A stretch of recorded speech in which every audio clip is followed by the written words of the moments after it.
Bamwoyo ggwanga nga begattira mukibiina ekya Concerned Citizens bawezenga bwebattwala Ssabaddumizi wa poliisi General Kale Kayihura mu kkooti nga bamuvunana okutulugunya ssentebbe wabwe Saddam Ismael awatali nsonga nnambulukufu. Okusinziira ku Saddam Ismael eyasibwa mu kaduukulu ka poliisi okumala ennaku 6 agamba nti yakwatibwa bwe yali agenda ku poliisi okusaba olukusa okwekalakassa mu mirembe nga bawakanya ekya General Kayihura obutalabikako mu kkooti ku nsonga y'abasajja be okukuba abawagizi b'abeesigye. Bankwata ne bansiba okumala nnaku 6 kyankosa nnyo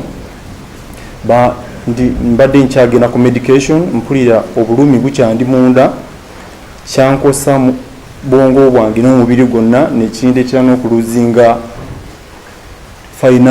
financially okuluzinga ennyingiza yange ya sente. Saddam Ismael agamba nti okusinziira ku bukosefu bwe yafuna n'okufiirizibwa mu nsimbi yagguddewo omusango mu kkooti ewozesa emisango egitali gya ggyangomola. Nziguddewo omusango ku civil court era nga nkozesa bannamateeka abansubuga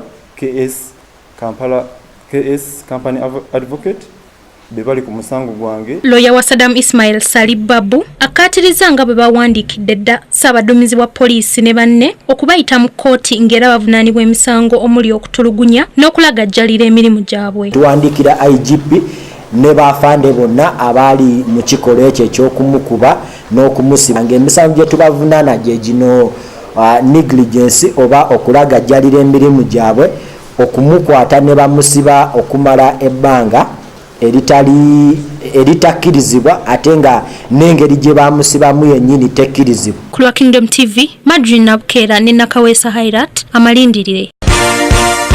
This is Kingdom TV.